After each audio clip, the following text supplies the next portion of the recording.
Bien,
el título de esta conferencia es Una mujer sentada sobre la bestia, porque aquello es exactamente lo que se dice en el libro de Apocalipsis.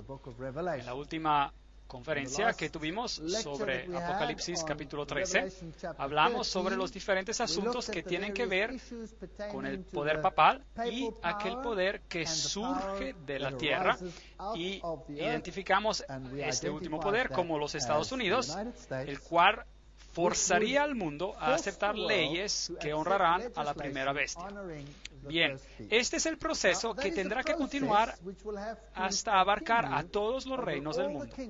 Apocalipsis capítulo 17 nos da más detalles sobre este asunto. Vino uno de los 7 ángeles que tenían las 7 copas y habló conmigo diciendo: ven acá y te mostraré la sentencia contra la gran ramera.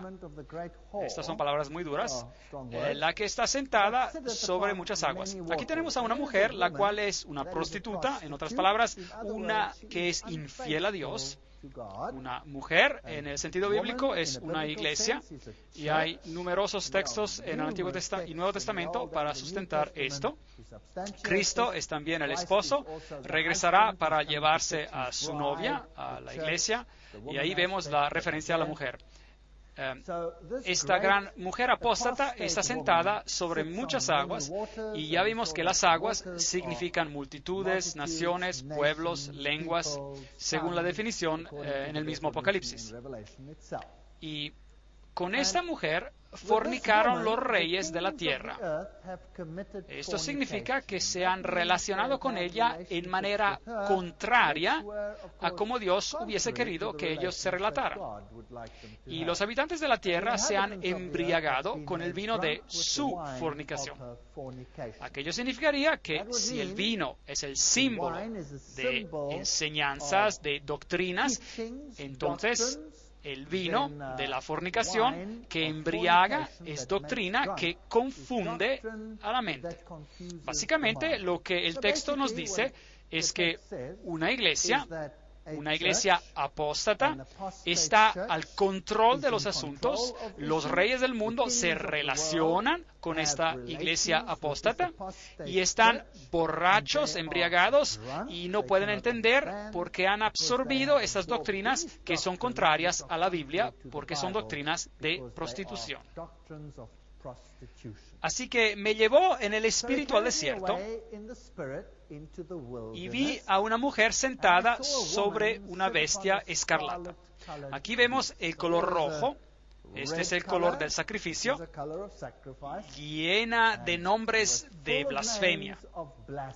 Entonces se trata de un poder blasfemo y vimos lo que eso significa cuando repasamos el capítulo 13 de Apocalipsis, y la Biblia nos da pistas indicando que el decir cosas como ocupar el lugar de Dios o ser Dios en la tierra, tener potestad para perdonar pecados, este es un poder que toma aquello que se aplica solo a Cristo y aplicarlo sobre sí mismo. Todo esto es blasfemia.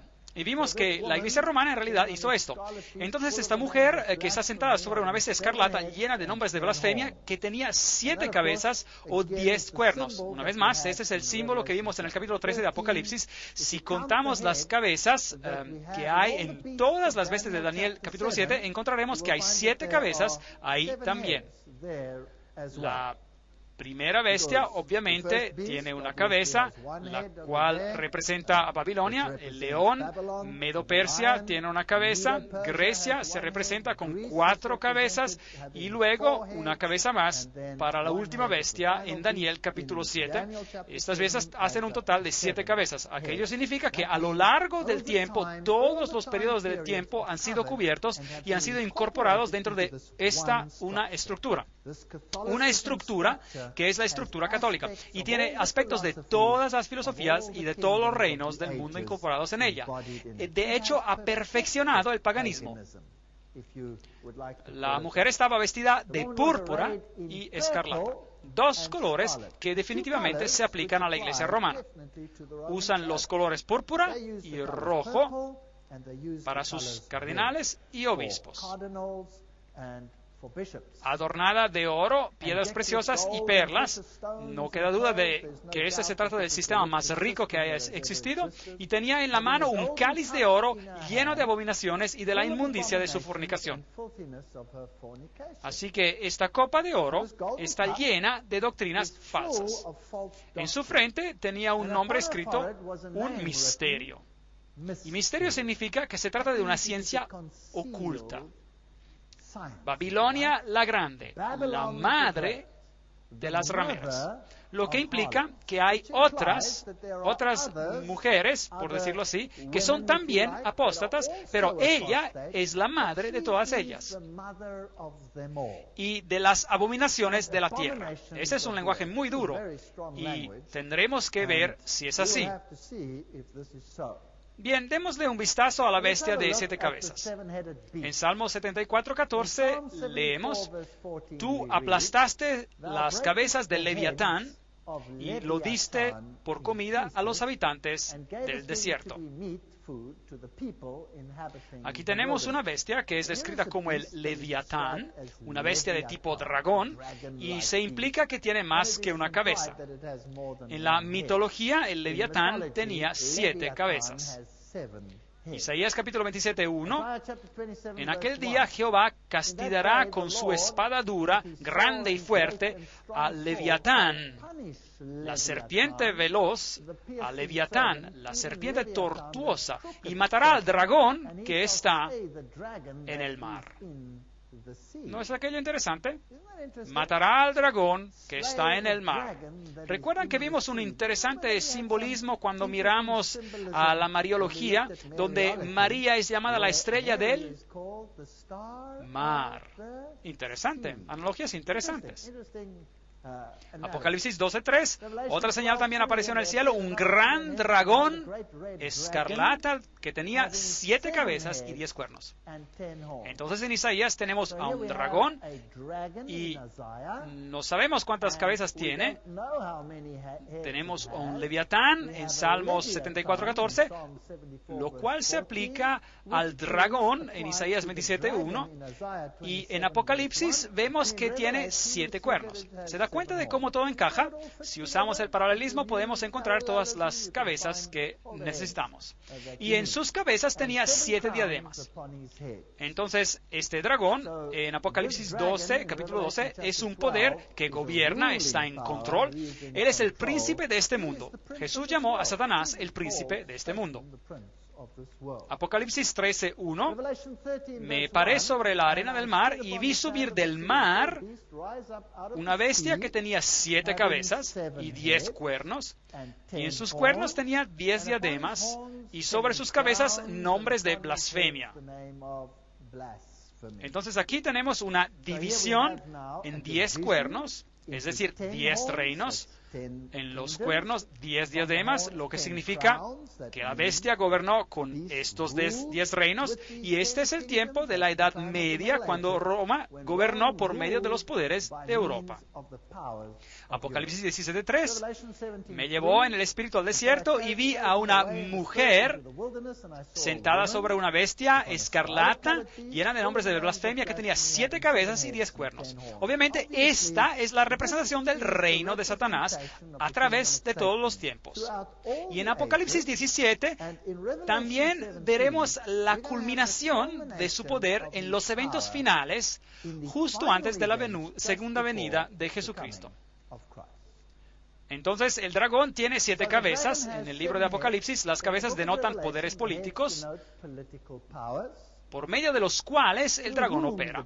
Pero únicamente por interés, es interesante que Satanás intentó 7 veces de establecer su reino de poder absoluto. Primero, hubo una guerra en el cielo, y la respuesta de Dios fue de expulsar a Satanás del cielo. Luego, Adán y Eva, y en el mundo prediluviano, allí él intentó establecer su reino. La respuesta de Dios a Adán y Eva fue la promesa de la redención, el sistema de sacrificios. Luego, el próximo intento del enemigo fue a la Torre de Babel. Ese fue su siguiente intento de establecer unidad de todas las naciones en la tierra. La respuesta de Dios, confundir las lenguas, separando a las naciones. Interesante. Luego, durante la encarnación, él pensó que si él lograba destruir a Cristo, podría establecer a su reino. Y la respuesta de Dios fue la victoria sobre el pecado, y la muerte fue dándole la vuelta a una aparente derrota y convirtiéndola en la victoria más grande que el universo haya visto. El enemigo intentó establecer su reino mediante la Roma pagana, y la respuesta de Dios fue lo que vimos bajo la iglesia de Esmirna. La gente estaba preparada a morir en vez de ser eliminados. Intentó después establecer su reino mediante la Roma papal, y la respuesta fue la reforma. Por ningún lado el enemigo pudo tener éxito. Habrá un tiempo final cuando él tratará de establecer su reino, una situación donde todas las naciones se junten en un gran nuevo orden mundial. ¿Es eso posible? Eso sería interesante. 7 veces intentó, y hay una respuesta por parte de Dios, la cual yo llamo el fuerte clamor y de la medianoche. Pero hablaremos sobre esto en otra conferencia, es algo complicado. Apocalipsis 12:3 dice: otra señal también apareció en el cielo, un gran dragón escarlata, que tenía 7 cabezas y 10 cuernos, y en sus cabezas tenía 7 diademas. Este poder entraría en guerra contra otro sistema en la tierra. Obviamente, el sistema que representa al pueblo de Dios. Entonces hay un dragón que ataca a la mujer vestida de blanco, y esta guerra continuará hasta la venida de Cristo, según nos dice la Biblia. Entonces esta criatura que encontramos en Apocalipsis 13, que salió del mar, nos dice ¿cuáles son los atributos de la autoridad papal? Este es un sistema que tiene todos los atributos del cuerno pequeño en el capítulo 7 de Daniel. Entonces, es el mismo sistema, y nos dice que tiene componentes de Medo-Persia, porque tiene patas de oso, tiene la filosofía griega en ella.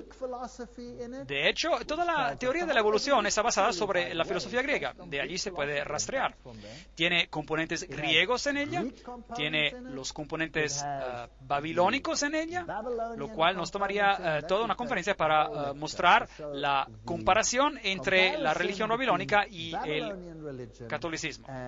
Hay una conferencia titulada El vino de Babilonia, la cual ya vimos sobre este asunto. Esta criatura tiene los 10 cuernos que representan a este poder final, el cual eventualmente controlará al mundo entero. Entonces, cabezas de leones con 10 cuernos y una mujer. Por supuesto, representa una iglesia, el brazo eclesiástico que controla a todos los poderes políticos, vestida de púrpura y rojo, y sosteniendo esta copa en su mano. Y vi a una mujer sentada sobre una bestia escarlata llena de nombres de blasfemia. Apocalipsis 17:3. La púrpura y escarlata y el oro y las piedras preciosas. Roma es la institución eclesiástica más rica en el mundo entero. Los tesoros que están en el Museo Vaticano aturden a la mente. Son increíbles. Y en esta copa de oro hay todas estas abominaciones de sus falsas enseñanzas. Ya hemos visto que ella es llamada un misterio. Algo que es misterioso o un misterio es algo que obra de ocultas en secreto. Y además ella es la madre, misteriosamente, ella es la madre de todas las rameras. ¿Controla ella acaso a todas las iglesias en el mundo que son apóstatas hacia Dios? ¿Es eso una posibilidad? Bien, no nos hemos enfocado en ese asunto con gran detalle aún, pero sí lo haremos en una próxima conferencia. Apocalipsis 17:5, la antigua religión babilónica y el antiguo culto al toro. Todo esto, estas religiones antiguas, encontraremos todos estos aspectos en Roma. Segunda de Timoteo 4:4 dice, y las personas apartarán de la verdad y del oído y se volverán a las fábulas. Entonces la iglesia eventualmente sucumbirá, fallaría y en vez de creer en la salvación mediante el Cordero de Dios, que fue sacrificado por los pecados del mundo, tendría todo tipo de nociones que satisfacerán sus propios egos. Salmos 116:13 dice, tomaré la copa de la salvación e invocaré el nombre de Jehová. Entonces, ¿qué escogeremos? ¿Usaremos los sistemas del mundo y nos pondremos cómodos? ¿O vamos a invocar el nombre del Señor y seremos excluidos? Aquella es la opción que tenemos. La Torre de Babel, una mujer llamándose a sí misma Babilonia, o la Biblia la llama Babilonia, y todas estas características encajan en ella. Segunda de Tesalonicenses habla sobre este misterio en el capítulo 2, versículos 7 a 10, ya que este misterio de iniquidad está ya obrando. Este obrar de manera oculta ya estaba en efecto en el tiempo cuando esto fue escrito. Cuando Pablo escribió estas cartas, este poder ya estaba obrando. Ahora, aquí hemos tenido conferencias donde vimos a los padres de la iglesia temprana con sus ideas gnósticas corruptas. Y las encontramos en todos los escritos masónicos del obispo de Alejandría, de Constantinopla, y todos estos con las ideas de Orígenes. Entonces este poder estaba obrando inclusive en los tiempos de Pablo. El gnosticismo se estaba sublevando, creciendo. De hecho, Eliphas Levi nos dice que Simón Magus fue el padre del movimiento gnóstico moderno dentro de la misma iglesia. Entonces este misterio estaba obrando en el tiempo de los apóstoles. Solo que hay quien al presente lo detiene hasta que él a su vez se ha quitado de en medio. Y entonces se manifestará aquel impío a quien el Señor matará con el espíritu de su boca. ¿Qué significa eso? Y destruirá con el resplandor de su venida. Y como dice en la Reina Valera antigua, a aquel inicuo cuyo advenimiento es según operación de Satanás, con grande potencia y señales y milagros mentirosos, y con todo engaño de iniquidad en los que perecen, por cuanto no recibieron el amor de la verdad para ser salvos. Un texto poderoso. Y habla sobre las circunstancias del surgimiento de este sistema del anticristo. Y nos dice además que había algo reteniéndolo. Entonces, básicamente podríamos leer esto así. Aquel que lo retiene será quitado de alrededor del medio, y entonces el impío será revelado. Así que hay algo que lo está reteniendo al sistema, el cual ya está obrando en los tiempos de Pablo, pero sería quitado y luego este sistema apóstata surgiría. Obrará con milagros mentirosos y con todo engaño de iniquidad, y engañará a todo el mundo, quitando a la gente de la verdad. o a la verdad. Veamos esta tremenda referencia en los escritos de Pablo con respecto al hombre de pecado. Con respecto a la venida de nuestro Señor Jesucristo y nuestra reunión con Él, os rogamos, hermanos, que no os dejéis mover fácilmente de vuestro modo de pensar, ni os conturbéis, ni por espíritu, ni por palabras, ni por carta, como si fuera nuestra, en el sentido de que el día del Señor está cerca. Jesús aún no está para regresar, dijo Pablo. Jesús no está aquí como algunos de ustedes piensan. Aún no regresará. No regresará pronto. Nadie os engañe de ninguna manera, pues no vendrá ese día sin que antes venga la apostasía y se manifieste el hombre de pecado. Entonces, la venida de Jesús no se hará hasta que venga la apostasía y se ha revelado el hombre del pecado, el hijo de perdición. Una palabra muy interesante. El hijo de perdición. Solo se usa 2 veces en la Biblia. ¿Sabían eso? Solo 2 se los ha llamado hijos de perdición. El uno es este hombre de pecado, este sistema, y el otro fue Judas. Bien, ahora me gustaría preguntarle, ¿cómo traicionó Judas a Jesús? Con un beso. Entonces, ¿se presentó como uno de ellos, sí o no? ¿No es posible entonces que este sistema, el hijo de perdición, se presente a sí mismo como un representante de Jesucristo y traicione a todos con un beso? ¿Es esta una posibilidad? El cual se opone y se levanta contra todo lo que se llama Dios o es objeto de culto, tanto que se sienta en el templo de Dios como Dios, haciéndose pasar por Dios. Hemos visto que el papado en realidad hizo esto.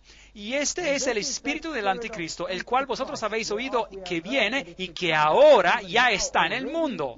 Primero de Juan 4:3. Entonces este poder estaba obrando en el tiempo de Juan y en el tiempo de los apóstoles.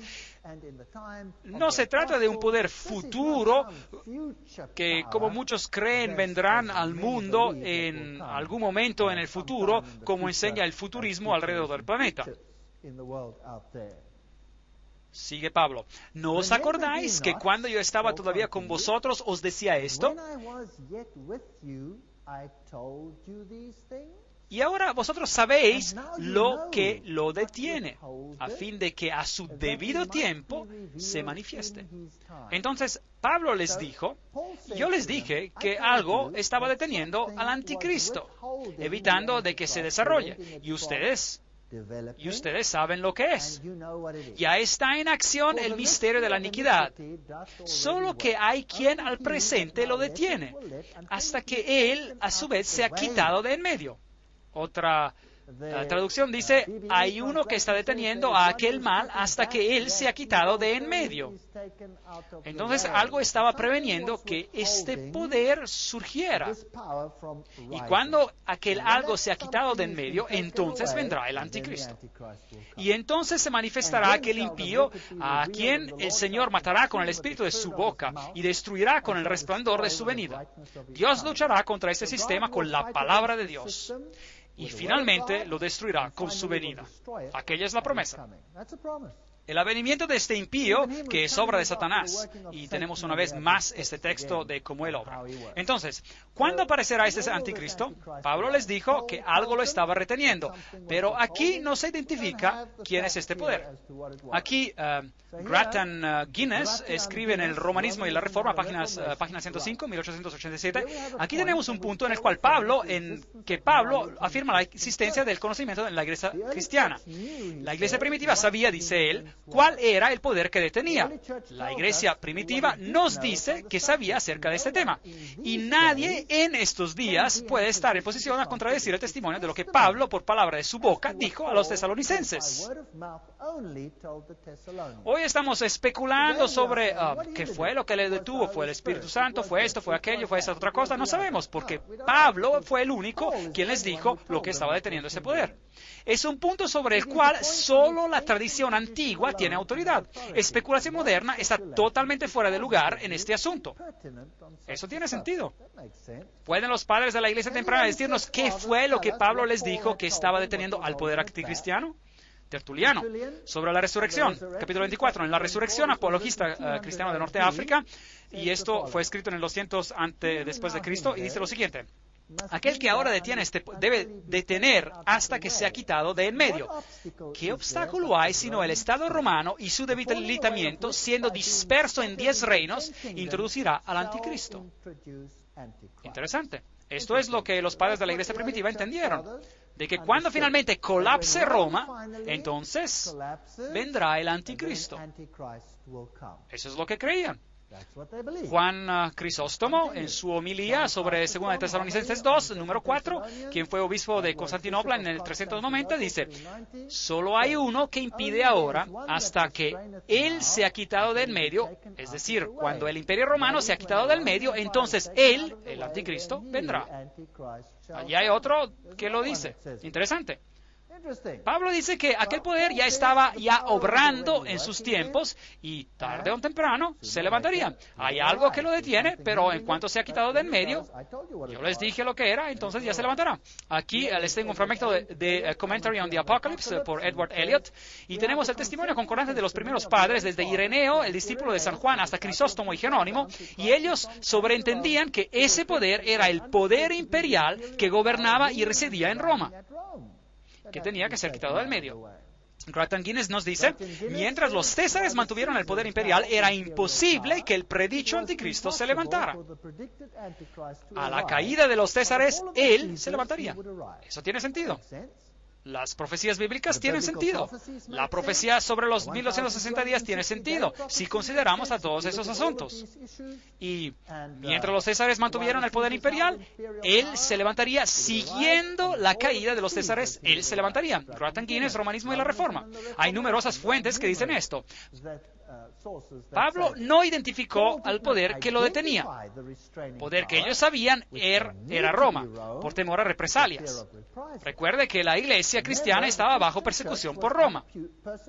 Así que Pablo les escribió una epístola y dijo: yo sé, se los dije personalmente y ustedes saben lo que es, y esto tiene que ocurrir primero. No vayan enseñando todo tipo de doctrinas. Estamos esperando primero a la apostasía, el hombre de pecado, y que el obstáculo se ha quitado de en medio y que el hombre de pecado se levante y entonces gobierne en esta tierra. Y solo entonces, por fin, Cristo vendrá y consumirá este poder cuando regrese. Esta es la versión bíblica. Primera de Timoteo 3:16 dice: indiscutiblemente grande es el misterio de la piedad. Dios fue manifestado en la carne. ¿Se dan cuenta de lo que dice? Dios fue manifestado en la carne. No cambiemos esto. Justificado en el Espíritu, visto de los ángeles, predicado a los gentiles, creído en el mundo, recibido arriba en gloria. Este es el único misterio en el cristianismo. No hay ningún otro misterio. Nunca entenderemos cómo el Dios del universo pudo haberse convertido en hombre por nosotros, cómo pudo morir por nosotros y luego salvarnos y hacernos hijos e hijas del Altísimo. Es un misterio. Nunca lo entenderemos. Todo lo demás ha sido revelado en su totalidad. Pero esto continuará siendo nuestro estudio por toda la eternidad. Este es el misterio de la santidad. El misterio de la iniquidad quiere derrocar a este hecho central, este hecho principal y eterno de la salvación. Y ya hemos visto en las conferencias cómo se han hecho esfuerzos para reducir el ministerio, las funciones de Jesucristo. Y cómo mediante sociedades secretas, la antigua religión babilónica, a través del cabalismo y el gnosticismo, han removido a Jesucristo como a la deidad que salva y la han reemplazado por otro poder. Hemos visto a las sociedades islámicas secretas y hemos visto lo que enseña el Corán, de que Jesús no fue el Hijo de Dios y que Él nunca murió y que su sangre no fue derramada por nosotros, que fue llevado repentinamente, que Él fue espiritualizado, que nunca vino en la carne. Y todos estos asuntos, ¿ven? Esta es la doctrina central de la Roma de hoy. y es también la teología de la Vulgata, la versión bíblica en latín. Los templarios, los rosicrucianos, los jesuitas, la masonería, todos ellos se aferran a esta doctrina central. 2 doctrinas en el mundo. O no 100 o 200, no 300 ni 500. 2 doctrinas en el mundo. Todas con diferentes fachadas. Todas controladas por un mismo poder. Parece increíble. Recuerden la historia de Bel, ya hablamos sobre esto, el templo de Bel, y donde vimos a la mujer con una linda minifalda. ¿Usted pensó que la minifalda era algo reciente? No, no, no, no, es bien antigua, allí está. Y bien, esta señorita, bueno, no sé si era una mujer de vida de noche o mujer de vida de día, pero esta señora con la copa dorada en su mano representa a la adoración a Baal. Y Fides, cuán fascinante, Città del Vaticano, Fides, vimos, muy interesante, tiene el significado de la adoración a la diosa. Los iniciados al interior del sistema fueron los fides. Y no sabríamos lo que es aquello si no tuviésemos esta linda cita de parte de Albert G. Mackey, masón de 33 grados, que dice que la mano derecha en todas las edades ha sido estimada como un emblema de la fidelidad. Y nuestros hermanos antiguos adoraban a una deidad con el nombre de Fides. Fides o fidelidad, que en ocasiones es representada por 2 manos derechas unidas, lo que también hace la masonería, y a veces por 2 figuras humanas agarrándose de las manos derechas. Numa fue el primero en levantar un altar a Fides, el nombre bajo el cual la diosa de los juramentos y honestidad era adorada. Las obligaciones tomadas bajo su nombre eran consideradas más inviolables que cualquiera otras. Aquí hay un misterio. Les estamos mostrando un lado, una fachada, pero en realidad enseñamos otra cosa. En Morales y Dogma, página 292 en inglés, si recuerda, vimos los símbolos secretos. Aquí teníamos la PX, la cual se encuentra en muchas plataformas de predicación, púlpitos y altares de hoy en día, y que recibe connotaciones cristianas para los de afuera, los goyim, para los catecúmenos. Pero aquí el iniciado, el informante mismo, nos dice que el símbolo representa el cetro de Osiris, entonces es la representación del miembro masculino sentado en un barco. Bien, también nos dijo que los otros símbolos que vemos acá son símbolos paganos, el Tau y esta cruz aquí, y las esvásticas o cruces gamadas de este lado o del otro, y las estrellas de David, y luego esta declaración interesante, las vestimentas del sacerdote de Horus estaban cubiertas con estas cruces, y luego tenemos la cruz de Malta. Y ya les mostré que el papado tiene esos símbolos en sus vestimentas. Y los obispos las usan también. Estos son los sacerdotes de Horus. Este es un misterio. Hay que ver detrás de las fachadas para descubrir al misterio. La mitra que ellos usan sobre sus cabezas, que hoy se ve muy parecida a esta, representa la cabeza del pescado del dios Dagon, lo cual significa Dag-on, el dios pez. Entonces la cabeza de pescado, más tarde la capa fue removida, la capa de pescado fue reemplazada por una túnica roja o púrpura o de cualquier otro color, pero la mitra con la cabeza de pescado abierta se mantuvo. Allí lo vemos en relieves de Babilonia, en el Museo Pergamum, vemos al pez con la boca abierta y la mitra en la cabeza de los sacerdotes de Babilonia, y allí tenían las cubetas de agua y tenían pequeñas ramas de hisopo que mojaban con el agua y la rociaban sobre los muros, y eso es exactamente lo que hace el papado. Los obispos caminan con su agua bendita, el papa tiene una rama de hisopo y con ella rocía a las personas. Ese es el ritual babilónico. Es limpieza mediante Babel. Bab, la puerta. El significa Dios. Babel, la puerta a Dios. Jesús dice, yo soy la puerta. Yo soy la entrada. Jesús es la puerta. Solo hay un camino al cielo. Y aquel es reconociendo nuestro estado pecaminoso y aceptando el sacrificio vicario del Hijo de Dios, quien murió por nosotros. Aquel es el único camino hacia la salvación. Pero Babel dice, no tenemos otra puerta hacia Dios. Esta es una historia fascinante. Tenemos que darle un vistazo en otra conferencia. ¿Sabe ustedes cuántos Bab hay en el mundo hoy? Todos se llaman Bab, Sibab, Bab, usted nómbrelo, hay muchos Bab, muchas puertas en el mundo, debemos cuidarnos de todos esos Bab. Solo hay una Bab, una puerta que nos lleva a Dios, y aquella es Jesús. No, solo una puerta, solo una puerta. Pero Él tiene otra manera de limpiar. Jesús dice, te rociaré con hisopo, el papado dice, no. Yo lo haré. Usted será salvo mediante el sistema, no hay otra forma. Las dos ideologías chocan. Frente a los sacerdotes, la gente se arrodillaba, les besaban sus sandalias y sus anillos. Esto es paganismo. Aquí hay el símbolo de Shamash, que usted encontrará en todo lado en el mundo hoy. Es increíble donde se encuentran en el símbolo de Shamash. Los gnósticos, fundados por Simón Mago, quien según Eliphas Levi se convirtió en el hechicero de Nerón. Histoire de la magie, página 189, Historia de la magia. Esas son fuentes muy prominentes. Levi, a la gente le gusta tener aquel nombre en la parte trasera de su... Bueno, ya saben, muy prominente. Y si usted va a Roma, este es un símbolo que usted encontrará allí. Se encuentra en las afueras de aquel antiguo templo pagano, donde todas las religiones eran honradas. Y en la parte inferior hay una forma cuadrada que es masona, luego hay un elefante por encima y luego está este símbolo en la parte superior con una cruz y todos dicen, oh, eso se ve muy bello. A no ser que, por supuesto, usted sepa que la forma cuadrada es un símbolo, o el cubo es el símbolo de las antiguas deidades, y que el Elef es el alfa, y el Elef, la primera letra, el elefante, el cual es el toro del este. Entonces en el hinduismo aún tienen al Elef como el símbolo del dios Sol, y en hebreo es el toro,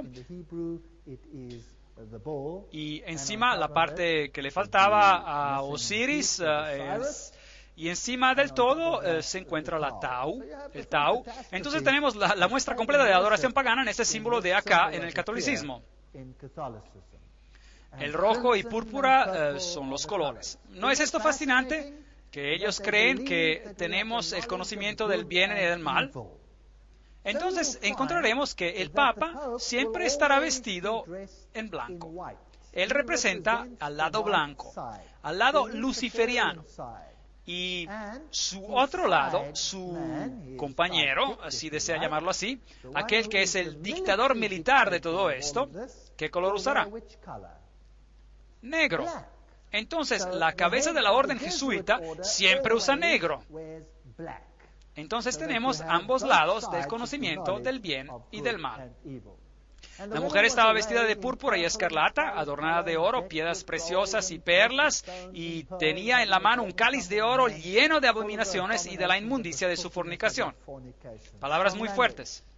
Si miramos a la corona papal, la triple corona papal que viene de Medo-Persia, si usted poseyera solo aquella corona, probablemente se podría pagar toda la deuda de los Estados Unidos de Norteamérica si se vendiera. Y los sacerdotes que ofician, ellos usan los mismos colores y, por supuesto, ellos celebran la misa, la cual es el sacrificio literal de Jesucristo una y otra vez. Sentado en el trono papal, ante el altar principal de San Pedro, el Papa San Pablo escucha el famoso sermón sobre el Papa San Juan del cardenal Sueden, ofrecido durante la segunda sesión del concilio. Ese sermón inicia así: hubo un hombre enviado de Dios cuyo nombre era Juan. Muy interesante. ¿Qué sucedió en el segundo concilio? Bueno, en el segundo concilio todos fueron una vez más invitados a participar de la hermandad de las iglesias, excepto que Roma sería la madre y todas las demás permanecerían como hermanas. ¿No les parece eso interesante? Interesante. La idolatría era la adoración en el sistema antiguo. La idolatría es la misma adoración en el sistema actual. Exactamente lo mismo. Pero la idolatría toma varias formas. La idolatría no es simplemente arrodillarse ante una estatua. La idolatría puede también tener otro significado. ¿Y no sería interesante si supiésemos que Roma controlaba aquel otro aspecto también en su totalidad? Completamente y plenamente. Bueno, hoy no podemos analizar todos los sistemas de idolatría. Eso sería imposible. Pero la idolatría no solo significa arrodillarse ante un ídolo. Puede haber diferentes ídolos. ¿Qué hay sobre los deportes mundiales? ¿Y quién controla los deportes mundiales? Bueno, si miramos a los símbolos que ellos tienen, cada uno de esos superclubes deportivos tiene un símbolo masón. Es muy interesante. El equipo de fútbol más grande en el mundo, Manchester United, inclusive usa directamente el diablo. ¿Por qué no? Me parece bien a mí. Escaleras de masonería, cabríos masones, símbolos de Shamash. ¿Por qué no? Esos son los equipos más grandes del mundo. ¿Y qué tal de todos estos? Hay animales de la oscuridad. Tenemos a caballos voladores, lo cual es Pégaso. Hay todos estos símbolos interesantes con pentagramas y escudos de Malta y símbolos del sol y pentagramas y leones de 2 cabezas y cabras. Todos los símbolos y flores de lis. Ustedes imagínense y lo van a encontrar. M de masones, anclas de masonería, absolutamente todo. Dedos masones, el cráneo y los huesos, las calaveras de los huesos. Titán es en realidad el nombre de Satanás en griego. Tenemos a todas estas características interesantes. La G, cualquiera que es masón sabrá que eso proviene de la logia masón. Si vemos a Éxodo capítulo 32, 2 a 6, Aarón les dijo, quitad los zarcillos de oro que están en las orejas de vuestras mujeres, de vuestros hijos y de vuestras hijas. Bueno, hoy en día los aros son muy populares. Y traédmelos. Hizo de ello un becerro de fundición. Aarón proclamó, mañana será un día de fiesta dedicado a Jehová. Y al día siguiente madrugaron, ofrecieron holocaustos y presentaron ofrendas de paz. Y luego se sentó el pueblo a comer y a beber y se levantó a regocijarse. ¿Cómo fue que se divirtieron? ¿Cómo cree que se divirtieron? Bueno, parte del sistema de adoración al sol era jugar deportes. ¿Qué tipo de deportes jugaron? Aquello es muy interesante. Bien, vayamos a la UNESCO. Ellos deberían saber porque el manifiesto de la UNESCO, como ya saben, fue escrito por un miembro de la sociedad secreta Calavera y Huesos. Entonces, él debe ser un iniciado, un informante interesante. Por ejemplo, él escribe, el polo era conocido a los persas y fue restaurado a su importancia original de ser un juego para el sol por Akbar. Anotar un gol con la bola del sol era igualado al triunfo de la luz sobre la oscuridad, del bien sobre el mal. Pero recuerden que la masonería llama a la luz oscuridad y a la oscuridad luz. Y llaman a Jesús y a Jehová lo malo. Entonces el triunfo de la luz sobre la oscuridad representa, en el paganismo, el triunfo de Lucifer sobre Jesucristo. Entonces, el triunfo de la oscuridad, el triunfo supuestamente sobre la oscuridad, triunfo del bien sobre el mal. La bola es el símbolo del sol en todos los deportes, como el fútbol, el hockey, el básquetbol, el cricket, el baloncesto. El béisbol está relacionado al sol en la forma de un reloj de sol y el diseño del campo de juego, así como en sus reglas de juego y de puntaje. Como todos los deportes, el béisbol también incorpora el ciclo estacional del sol en una forma muy similar como los concursos antiguos ceremoniales eran realizados como parte de rituales de fertilidad. Entonces, si se puede hacer que vayan a la iglesia, si se puede hacer que no vayan a la iglesia, hagan que vayan a los campos de deportes. ¿No es esto interesante? En la iglesia se ve a los brazos que se levantan y se mueven como ola, y en el campo de juego se ve a la gente que hace los mismos movimientos con los brazos. Se cantan himnos en la iglesia, e himnos de naturaleza diferente son cantados allá. Es bastante fascinante. ¿A quién le importa en cuanto él tenga adoración? La historia sumera de Gilgamesh, inscrita en tablas cuneiformes, narra como el equipaje deportivo, un palo o un aro o una bola, que Gilgamesh había tallado de un árbol arrancado, se había caído al mundo de las tinieblas al empezar a oprimir a su pueblo mediante competencias atléticas repetitivas. Y como eventualmente era el dios Sol quien abría un agujero, el agujero en la tierra, para poder recuperarlos. Entonces, si usted tuviese un palo y una bola, si toma el palo y golpea la bola hasta que caiga en el agujero, aquello era un símbolo. Bueno, tiene un significado más profundo de lo que realmente creemos. En realidad es un significado bastante extraño, pero olvidemos de ello. Aquello es lo que hacen los jugadores de golf, por ejemplo. ¿Saben? Es sorprendente. Y cuán frecuentemente se nos dice que esto es maravilloso y que es bueno para el cristianismo y todas estas cosas. Yo no tengo nada en contra del deporte. El deporte es un buen pasatiempo. El deporte es bueno para hacer ejercicio. Hay cosas que se pueden hacer con el deporte que son buenas. Pero si el deporte se convierte en una religión, ¿no les parece eso problemático? ¿No es eso idolatría? La antorcha olímpica que el corredor lleva para marchar en el movimiento cíclico del Sol a lo largo de Olimpiada, el periodo de 4 años hasta los siguientes Juegos, también está relacionado con el ritmo cíclico del Sol. Se celebró por primera vez en Grecia. Los Juegos eran concursos ceremoniosos en honor a Zeus, Júpiter. ¿Han visto la ceremonia de inauguración? ¿La de Grecia? ¿No honraban a los dioses, sí o no? Sí. Y empezamos, les damos inicio. Bien, el Sol, la Luna y los demás planetas flotan por encima en los Juegos Olímpicos de Barcelona. La asociación del Sol con los deportes data desde antes de las deidades de Heracles y Apolo en Grecia, como es evidente a partir del cuento épico del héroe de los sumeros, Gilgamesh. Cosas fascinantes. Así como en el deporte, el Sol era omnipresente en prácticamente todos los aspectos de la vida, ya sea el arte, la arquitectura, la filosofía, la religión, los festivales, el folclore, la danza y la música. Increíble. Tienen todos los aspectos cubiertos. Cada mañana un dios pagano del día nos despierta. Los romanos de los primeros siglos de la era cristiana llamaban a cada día según los 7 planetas: Sol, Luna, Marte, Mercurio, Júpiter, Venus y Saturno. Si miramos a los símbolos de las Olimpiadas, veremos que tienen los símbolos de las deidades de Baal-Hadad, del símbolo de Baal-Hadad, Baal-Hadad, Baal-Hadad y Baal-Hadad. Aquí los encontramos por todo lado. Eso es paganismo.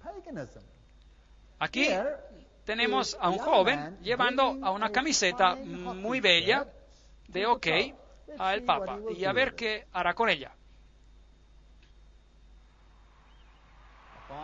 Una camiseta muy bella de OK.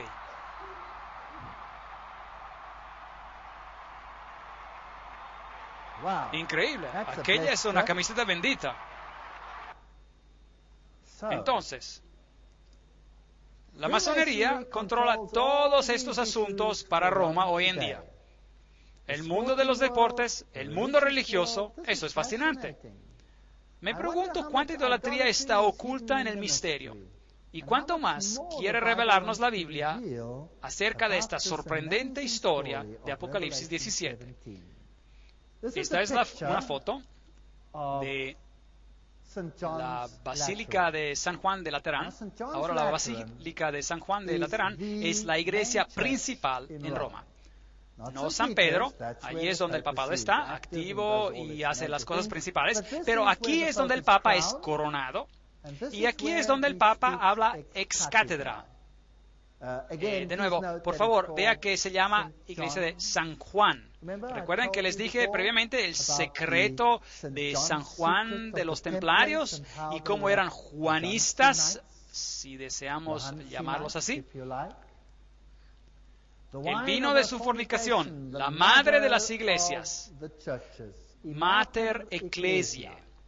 Apocalipsis 17:5 dice que es la madre de todas las rameras. Apocalipsis 18:7 dice: yo estoy sentada como una reina, no soy viuda y no veré llanto. Isaías 47:8 dice: yo soy, y fuera de mí no hay otra, no quedará viuda ni conoceré orfandad. Entonces, si las iglesias se separaron de ella, quizás las recuperará, ya que dice: no conoceré orfandad.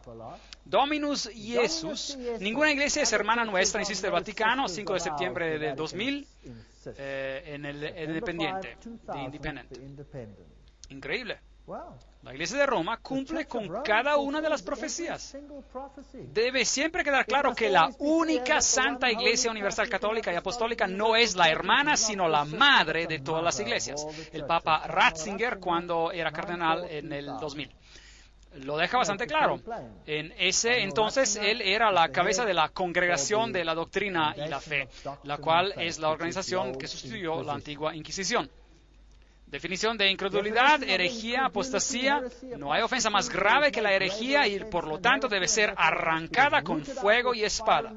Eso es lo que la Enciclopedia Católica dice en el 1911, volumen 14. Páginas 767-768. Aquí el Catecismo Católico dice, la incredulidad es el desatender la verdad revelada o el rehúso intencional en aceptarla. La herejía es el rechazo obstinado después del bautismo de alguna verdad que debe de ser creída con fe divina y católica. Entonces, si el Papa ha dicho algo y usted dice, yo no creo en ello, usted es un hereje y debe ser arrancado con fuego y espada. Bien, el protestantismo dijo eso, no queremos aceptar más de ella, y dijo también, no lo creemos. Entonces el Western Watchman dijo en el 1914, el protestantismo no es una religión, nunca fue una religión. Lo único que se podría decir acerca de ellos es que fue una forma de violación y robo teniendo una fachada de religión. Allí había un problema. El Concilio de Trento, convocado por el Papa Pablo III entre 1545 y 1563, se reunió en 3 sesiones. Los protestantes estaban presentes durante la segunda reunión, pero hablaré con más detalles sobre esto en otra conferencia. Pero es fascinante ver cómo el concilio reafirmó las doctrinas disputadas por los reformistas. Cada doctrina, y hubo una razón específica por la cual ellos hicieron esto. ¿Por qué perdió la reforma en el Concilio de Trento? Una historia fascinante, pero es muy larga para discutirla ahora. Las doctrinas que se reafirmaron fueron la transubstanciación, que el cuerpo de Cristo se forma literalmente durante la misa, justificación por fe y obras, la misa medieval fue ratificada, defendida, los 7 sacramentos fueron confirmados, el celibato se mantuvo, la doctrina del purgatorio, vemos que esto ahora está siendo reafirmado nuevamente en las Biblias modernas, las indulgencias fueron reafirmadas, el poder del Papa fue incrementado, de tal manera que todo el poder resta sobre un hombre.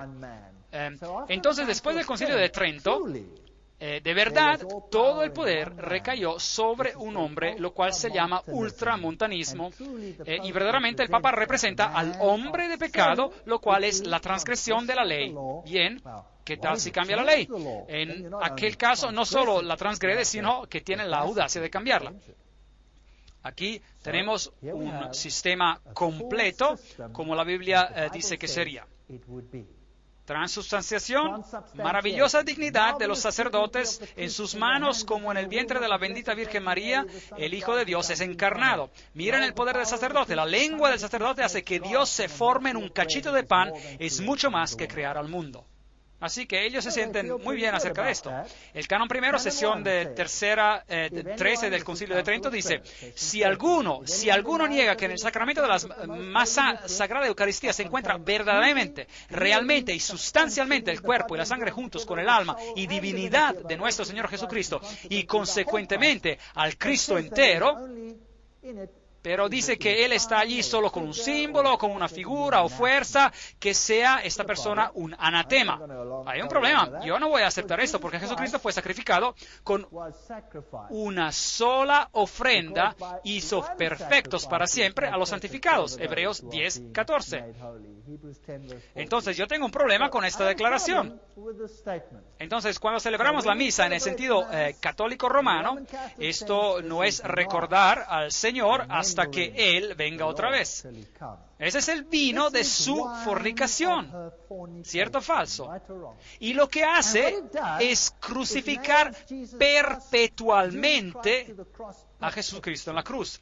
Él se queda allí todo el tiempo. Es crucificado una y otra y otra y otra vez. Es por ello que otro de sus símbolos es un crucifijo, porque allí es donde les gustaría que Jesucristo se quede, en la cruz. Pero mi Jesús ya no está en aquella cruz. Él está en el cielo. Y Él pronto regresará como el Rey de Reyes y el Señor de Señores. Recuerde el perdón de pecados, Lucas 5:21. Blasfemia si afirma que usted como hombre puede perdonar pecados. Perdón de los pecados. El Hijo del Hombre tiene autoridad en la tierra para perdonar pecados. Fue lo que le dijo al paralítico. A ti te digo, levántate, toma tu cama y ve a tu casa. Jesús probó que él tenía esa autoridad.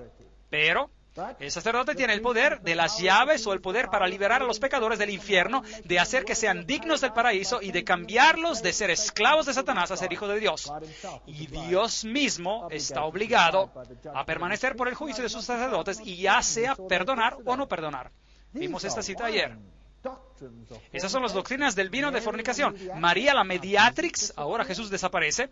1854, el Papa Pío IX declaró a María Inmaculada. 1951, el Papa Pío XII definió y reforzó la doctrina de la asunción corporal de María.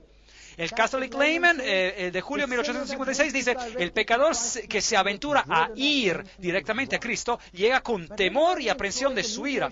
Dejen que solo utilice la mediación de la Virgen con su hijo y todo lo que ella tiene que hacer es mostrar a aquel hijo los pechos que le dieron de lactar y su ira será inmediatamente apaciguada. ¡Qué doctrina más absurda! Es realmente repugnante. Podría mostrarles diapositivas donde yo he estado en la Gruta de la Leche. ¿Alguien sabe acerca de la Gruta de la Leche en Belén? Donde la leche de María es rociada hacia las paredes y es un lugar santo autentificado por el Papa. Ese es un ritual antiguo de fertilidad del paganismo. Imagínense a un hijo hoy en día, si su madre estuviese molesta con él, o si él estuviese molesto con su madre, y ella se mostraría sus pechos. ¿Qué pensaría él? Pensaría, madre, ¿qué pasó? ¿Se ha enloquecido? Eso es paganismo. Es un culto a la fertilidad. Estas son declaraciones por los santos católicos. Aquel que no recurre a María cae y se pierde. A María se la llama la puerta. Espera un momento. Jesús dice, yo soy la puerta. No hay otra puerta, dice Jesús. María es la puerta al cielo porque nadie puede entrar a aquel reino bendito sin pasar a través de ella. El camino hacia la salvación no está abierto a ninguno a no ser que sea a través de María. La salvación de todos depende en que sean favorecidos y protegidos por María. Aquel que es protegido por María será salvo, y el que no es protegido por ella se perderá. Nuestra salvación depende de ti. Dios no nos salvará sin la intercesión de María. Dígame, ¿no es este el vino de su fornicación? El Papa dice, María debe ser una diosa. María soll Göttin werden. Luego está el dogma de la Asunción. Ya hablamos sobre este tema. Solo les estoy mostrando ahora en Apocalipsis para ver cómo todo encaja. Ya hemos hablado de todos esos temas.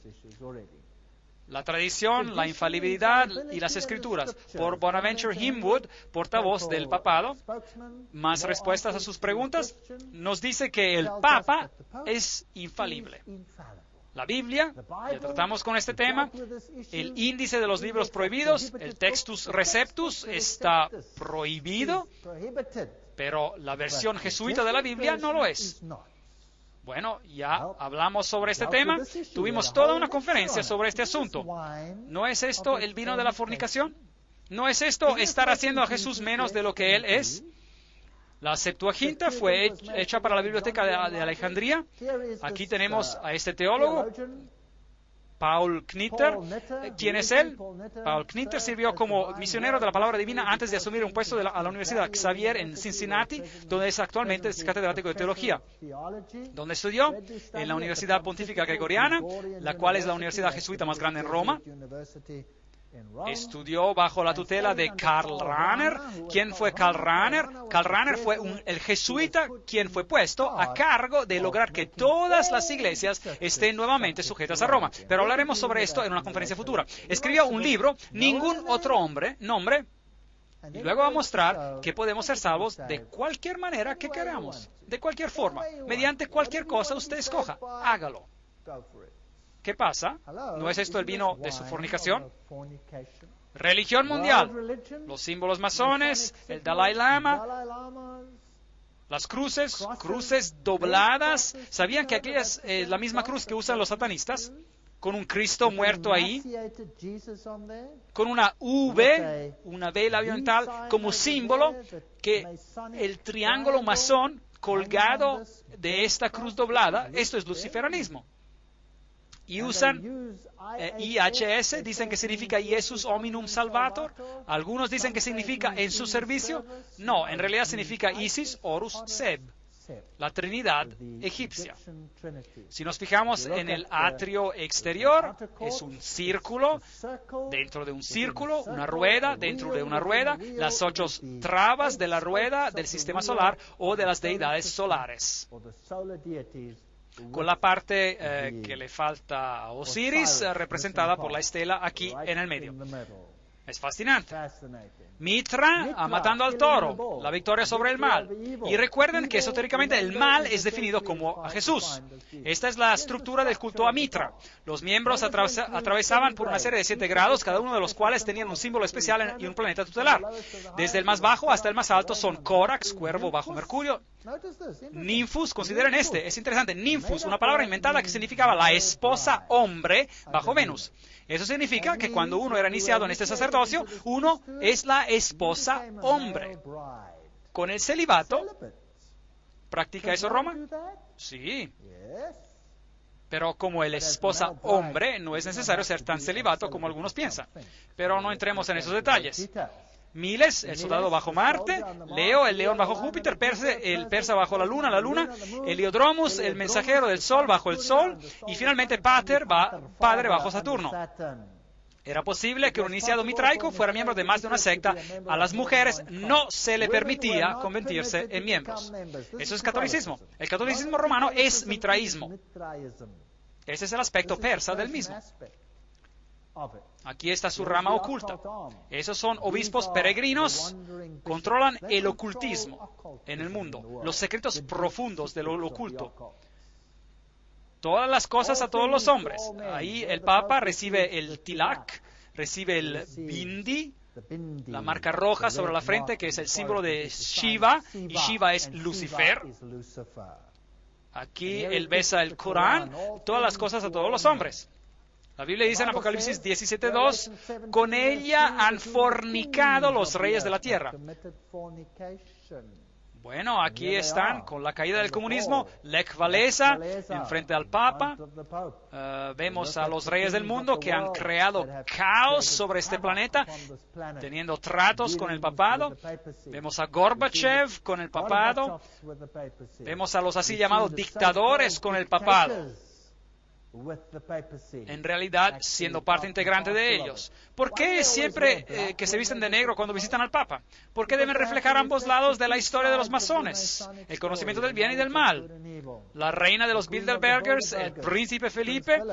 Tenemos algunas cosas interesantes que decir sobre él. El príncipe Carlos es su vestimenta de negro con el Papa de blanco.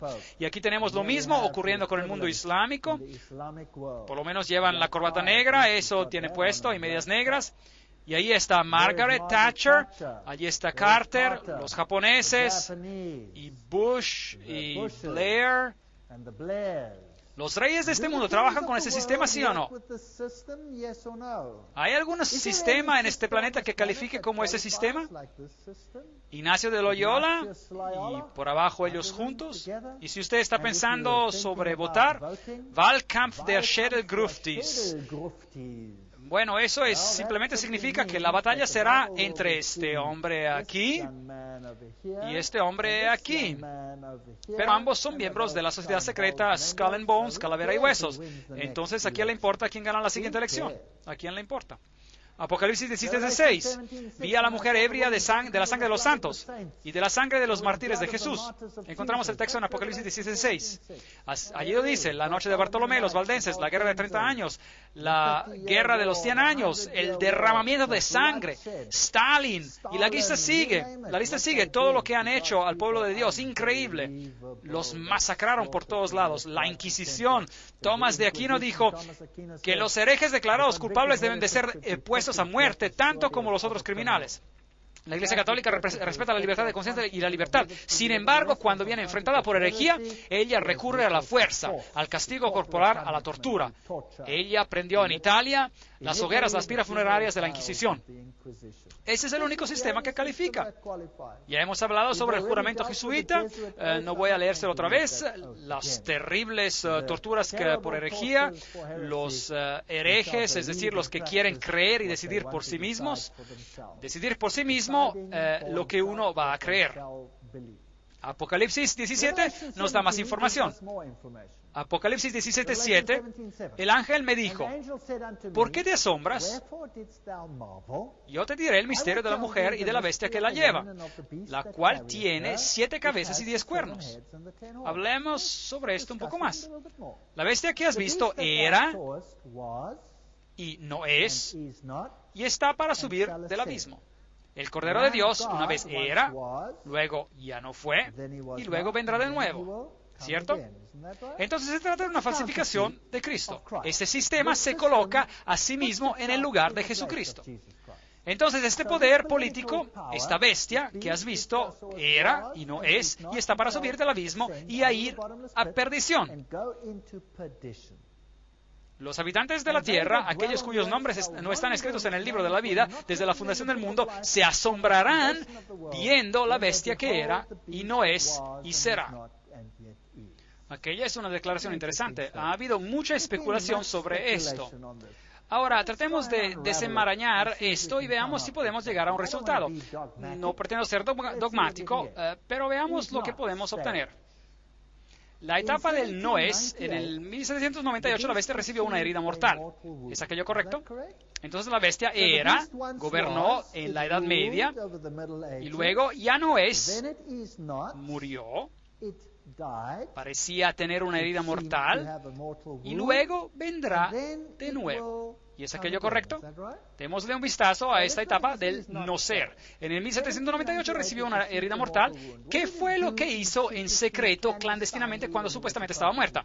Bueno, en 1854 se promulgó el dogma de la concepción inmaculada. En 1870 la infalibilidad. En 1929 se coronó a sí mismo gobernante soberano del mundo. En 1951 la ascensión de María.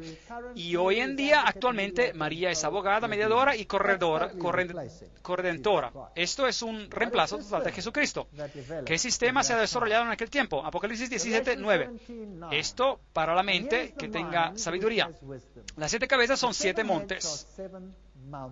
En griego, oros, monte, sobre los cuales se sienta la mujer. Ahora, aparte del hecho de que Roma está construida sobre 7 colinas, lo cual es un punto interesante, hay otros asuntos también. El número 7 es también el número que describe los 7 reinos, ¿recuerda? Hay 7 reyes. Entonces ahora tenemos a un rey y a un reino que se juntan. 5 de ellos han caído, y uno es, y el otro aún no ha venido.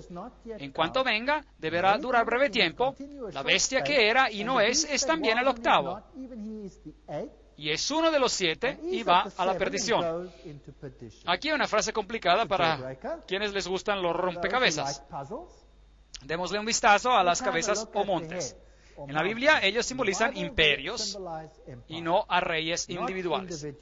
Yo pagaré a Babilonia y a todos los moradores de Caldea todo el mal que ellos hicieron en Sión delante de vuestros ojos, dice Jehová. Ciertamente yo, dice Jehová, estoy contra de ti, monte destructor, que destruiste toda la tierra. Extenderé mi mano contra ti, te haré rodar de la peña y te reduciré a un monte quemado. Esta es una referencia a Babilonia, que estaba por atacar al pueblo de Dios. Entonces, un monte es un reino. Ahora, identifiquemos a las 7 cabezas. No pretendo ser para nada dogmático y no creo que es una cuestión de salvación, si es que uno lo tiene todo correcto o no. Las cuestiones de la salvación se refieren a su relación con Jesucristo y nada más. Por eso, si lo tenemos exactamente correcto o no, no es realmente importante. Pero Dios nos da la información y démosle un vistazo, es interesante. Interpretación número 1. Si lo vemos considerando en el tiempo de Juan, las 7 cabezas representan a los principales poderes de persecución del pueblo de Dios a lo largo de las edades. Esta es una interpretación. 5 han caído.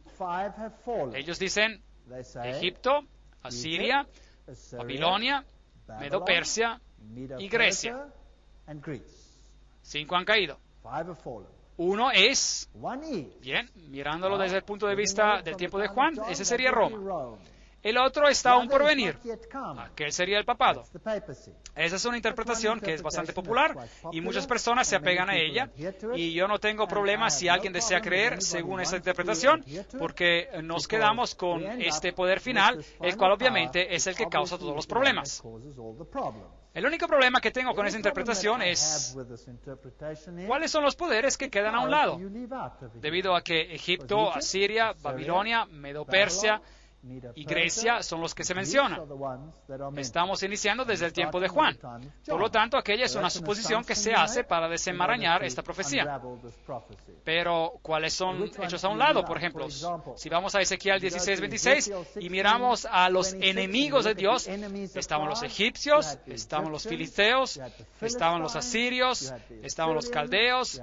Entonces, en aquella interpretación, los filisteos, por ejemplo, son excluidos. ¿Qué tal si yo no quisiera excluirlos? Entonces mi total sería, ya no sería 7, ¿cierto? Entonces, personalmente, no tengo un problema con la estructura principal, pero los detalles de esta explicación no me satisfacen mucho. Otra identificación de las 7 cabezas es la segunda interpretación. Usando a Daniel como patrón, lo cual parece ser lógico, porque el libro de Apocalipsis usa el simbolismo del libro de Daniel para transferirlo a esta situación que viene descrita en Apocalipsis. Entonces, usando el libro de Daniel como patrón, algunos empiezan con Babilonia y cuentan desde el tiempo de los eventos descritos en Apocalipsis 17. Entonces, una vez más, debemos tomar una decisión. ¿De dónde empezamos con los eventos que inician en Apocalipsis 17? 5 han caído: Babilonia, Medo-Persa, Grecia, Roma y el papado. Uno es el papado que está herido. Ahora estamos empezando con el tiempo del cual se está hablando en Apocalipsis 17, donde él dice uno es. Entonces, aquel es el tiempo. Entonces llegan a Babilonia, Medo-Persa, Grecia, Roma, el papado, uno es, y ese sería el papado herido. El que está por venir sería la unión final bajo el papado, porque su herida mortal sanaría y todo el mundo lo seguiría. Aquella es una interpretación buena y no tengo un gran problema con ella. Solo tengo una pequeña pregunta. ¿Dónde quedan los demás poderes mencionados en el libro de Apocalipsis? ¿Cómo hacemos para encajarlos ahí? En aquel caso debemos excluir a algunas de las otras bestias, la bestia de 2 cuernos y todas aquellas. Entonces, ¿qué hacemos para incorporarlas? El ángel me dijo: ¿por qué te asombras? Yo te diré el misterio de la mujer y de la bestia que la lleva, la cual tiene 7 cabezas y 10 cuernos. La bestia que has visto era y no es, y está por subir. ¿Desde dónde sube? Del abismo. Ahora, ¿qué otra bestia subió desde el abismo? La que se encuentra en Apocalipsis capítulo 11. ¿La recuerda? La que empieza a hacer guerra contra la palabra de Dios, toda la filosofía de la Revolución Francesa, todo aquello. Ella era la perdición. Los habitantes de la tierra, aquellos cuyos nombres no están escritos en el libro de la vida desde la fundación del mundo, se asombrarán viendo la bestia que era y no es y será. 7 reyes, 5 de ellos han caído. Luego se nos da este pequeño dato de información. El otro aún no ha venido, y cuando venga deberá durar breve tiempo. La bestia que ya era y no es, y es también el octavo, y es uno de los 7, y va a la perdición. Bueno, un poco más de detalles. Entonces, el octavo, él va a la perdición, pero en realidad el octavo es parte de los 7. Juntémoslo todo. Interpretación número 3.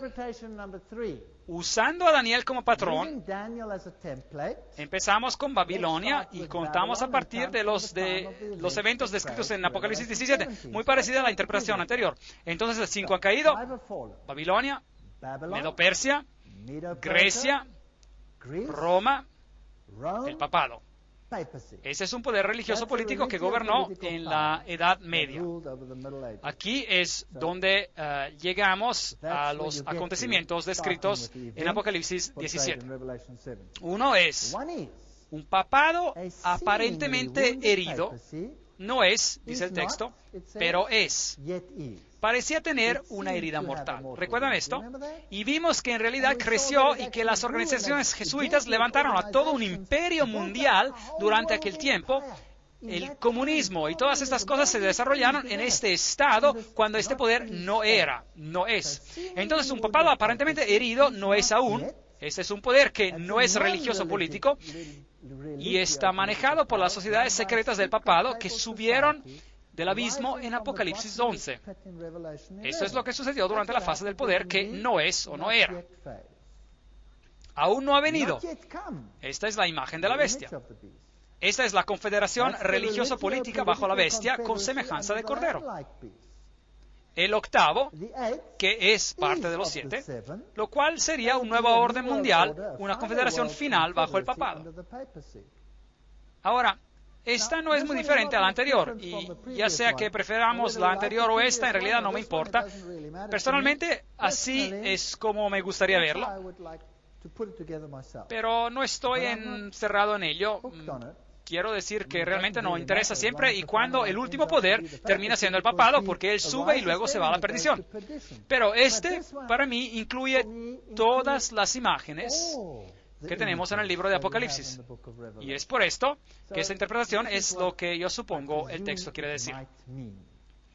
Los 10 cuernos que has visto son 10 reyes que aún no han recibido reino. Entonces, si esta es la etapa de la que estamos hablando, esta es la etapa del poder que no es, y hay 10 que aún no han recibido su reino, y aquello es para el futuro. Entonces, ¿qué significan esos 10? Pero recibirán autoridad como reyes por una hora, juntamente con la bestia. Debe haber alguna confederación, entonces 10 puede significar el número de totalidad, todos los reinos del mundo entero dando su poder a la bestia. O podría significar otra cosa. Estos tienen un mismo propósito, entregarán su poder y autoridad a la bestia. Pelearán contra el cordero. Se trata del poder que comandará la persecución en los tiempos finales. Y el cordero los vencerá, porque es Señor de señores y Reyes de reyes. Y los que están con Él son llamados elegidos y fieles. Aquí se habla de la batalla final que ha de suceder. En el 17 de septiembre de 1973, el Club de Roma publicó un informe especial y altamente confidencial titulado El modelo regionalizado y adaptativo del sistema global del mundo. Algo fascinante. El cual fue enviado a la élite del poder para ser implementado. Este documento releva que el club ha dividido el mundo en 10 regiones políticas regionales, a las cuales se refiere a como reinos. Una manera de usar ese nombre que inquietantemente trae a memoria la terminología usada en el libro de Apocalipsis. Capítulo 13, 1-2. En 1974, los autores del informe Hialio Mesarovich y Edward Pestel publicaron sus averiguaciones en un libro La humanidad a su punto decisivo. Sin embargo, en ese libro, el cual es dirigido al consumo público, han excluido la palabra reino. Esto proviene de una fuente muy buena, El camino a la ocupación global, Gary Carr. Entonces, el mundo está siendo dividido en 10 regiones. ¿Sabía usted que aún existen ciertas monarquías y ciertas familias reales en el mundo?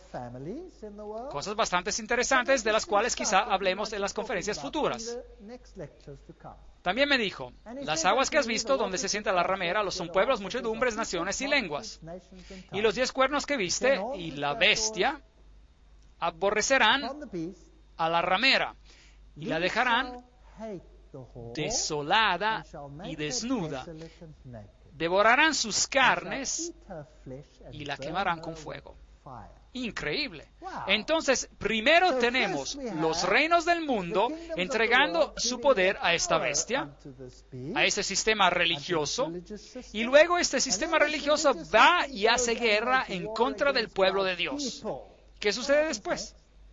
¿Tiene alguna idea? Dios coloca un seto de protección alrededor de su pueblo. Él los protege. Él los sostiene en la palma de su mano, así como lo hizo en Egipto. Y ellos hacen leyes en su contra. No pueden comprar, no pueden vender, no pueden hacer nada. Pero dice la Biblia, tu pan y tu agua serán seguros.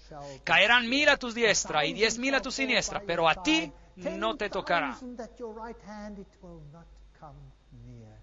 Todas las promesas de Dios se aplican.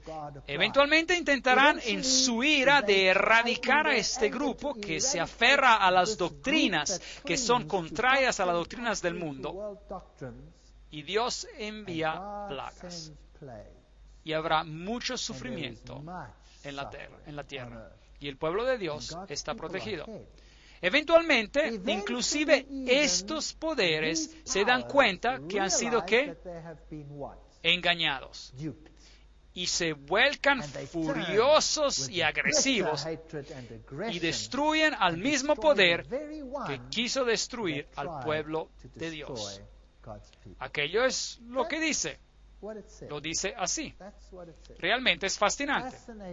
Ahora tome nota que interesantemente la queman con fuego. ¿Cuál era el castigo en el Antiguo Testamento para una ramera a quien se la hallaba culpable de fornicación? Era apedreada. Era apedreada a muerte. Pero esta está quemada con fuego, se quema con fuego. ¿Cuál fue el castigo para la hija de un sacerdote quien fue hallada en prostitución? Ella era quemada. ¿No les parece interesante? ¿Ve las analogías? Saben, la Biblia es un libro fascinante. Nadie me diga que este libro fue ideado por humanos. Y yo les diré que yo me voy a comer a ese proyector y a mi computadora si esto es cierto.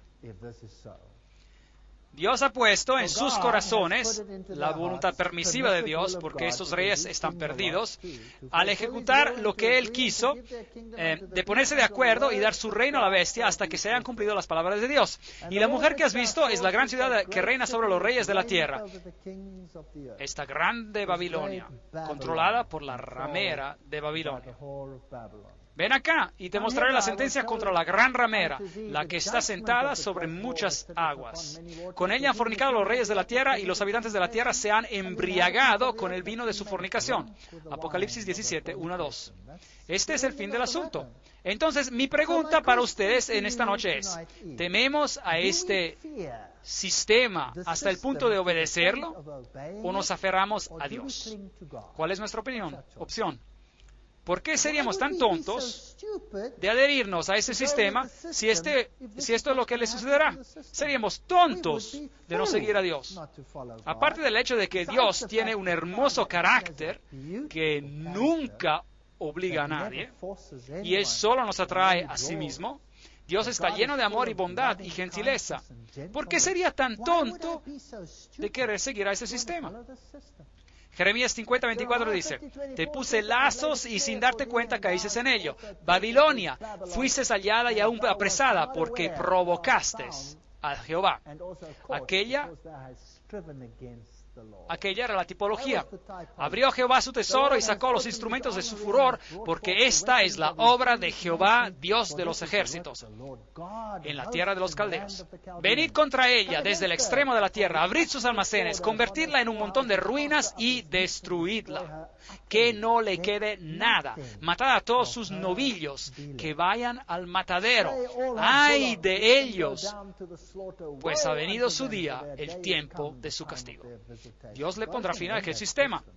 Se oye la voz de los que huyen y escapan de la tierra de Babilonia para dar en Sión las noticias de la retribución de Jehová nuestro Dios, de la venganza de su templo. Juntad flecheros contra Babilonia, a todos los que tensan arco, acampad alrededor de ella y que de ella no escape nadie. Nadie escapará. Esa es la tipología. El final será el antetipo. Pagadle según su obra los millones que han muerto como consecuencia de ella, conforme a todo lo que ella hizo. Haced con ella, porque contra Jehová se ensoberbeció contra el Santo de Israel. Por ello sus jóvenes caerán en sus plazas y todos sus hombres de guerra serán destruidos en aquel día. Dice Jehová, nación soberbia, yo estoy contra ti, dice el Señor Jehová de los ejércitos, porque tu día ha venido, el tiempo en que te castigaré. Jeremías 50, 24, 31. Ese sistema tendrá su fin. Jeremías 50, 32. La nación soberbia tropezará y caerá, y no tendrá quien la levante. Prenderé fuego en sus ciudades y quemaré todos sus alrededores. Sorprendente. El Redentor de ellos, Él es fuerte. de Judá. Los hijos de Judá estaban siendo oprimidos. Los hijos de Dios serán oprimidos al final de los tiempos. Todos los que ellos tomaron cautivos los retuvieron y no los quisieron soltar. El Redentor de ellos es el fuerte. Él es más fuerte que ellos. Jehová de los ejércitos es su nombre. De cierto defenderá la causa de ellos para hacer que repose la tierra y que se turben los moradores de Babilonia. Espada contra los caldeos, dice Jehová, y contra los moradores de Babilonia, contra sus príncipes y contra sus sabios. Nada de toda su gran sabiduría los podrá ayudar. Isaías 26 dice, anda, pueblo mío, entra en tus aposentos, cierra tras de ti tus puertas, escóndete un poquito, por un momento, en tanto que pasa la indignación. El Señor castigará a Babilonia y el pueblo de Dios será cuidado. Porque aquí que Jehová sale de su lugar para castigar al morador de la tierra por su maldad. Contra él y la tierra descubrirás la sangre derramada en ella y no encubrirá ya más a sus muertos. Habrá una resurrección. Isaías 26, 20, 21. En aquel día Jehová castigará con su espada dura, grande y fuerte, al Leviatán, la serpiente veloz, al Leviatán, la serpiente tortuosa, y matará al dragón que está en el mar. Isaías 27, 1. Aquella es la historia bíblica, la historia más sorprendente que haya sucedido en la historia del mundo. Apocalipsis 19:1, después de esto oí una gran voz y como de una gran multitud en el cielo que decía, aleluya, salvación, honra y gloria y poder son del Señor Dios nuestro, porque sus juicios son verdaderos y justos, pues ha juzgado a la gran ramera que corrompía la tierra con su fornicación y ha vengado la sangre de sus siervos de la mano de ella. ¿No les parece fascinante? Apocalipsis 19:19, veamos lo que le sucede. Vi a la bestia, a los reyes de la tierra y a sus ejércitos reunidos para guerrear contra el que montaba el caballo y contra su ejército. Entonces aquí vienen. La bestia, el catolicismo, fue apresada y con ella el falso profeta. Qué triste. ¿Quién es él? Tendremos que esperar a otro episodio. Que había hecho milagros delante de ella. Bueno, puedo decirles de quién se trata. ¿Quién fue el que hizo milagros delante de él? Fue el mundo protestante. Fue en los Estados Unidos que el fuego descendió y los milagros se hicieron y que el sistema religioso, la imagen de la bestia, obligó a observar las doctrinas papales. Ya hemos hablado sobre esto y seguiremos comentando sobre este asunto. Con las que había engañado a los que recibieron la marca de la bestia y habían adorado a su imagen. Estos dos fueron lanzados vivos dentro de un lago de fuego que arde con azufre. Solo falta uno aquí. Aquel sería el dragón. Él recibe su merecido más tarde. Los demás fueron muertos con la espada que salía de la boca del que montaba el caballo, y todas las aves se saciaron de las carnes de ellos. No te enfrentes a Dios, o terminarás aquí. Apocalipsis 19:6. Y oí como la voz de una gran multitud, como el estruendo de muchas aguas, como la voz de grandes truenos que decía, ¡Aleluya! Porque el Señor, nuestro Dios Todopoderoso, reina. Y ese es el final del asunto. Y nosotros no tenemos nada que temer. Nada. En la siguiente conferencia vamos a darle un vistazo al nuevo orden mundial y vamos a enfocar sobre algunos de estos asuntos que están sucediendo hoy en el mundo. Son cosas alarmantes que dan miedo. Pero sin embargo, cuando vean que estas cosas están sucediendo, levanten sus ojos porque saben que vuestra redención está cerca. Lucas 21:28. Confíen en el Señor Jesús y no teman a nada. Gracias.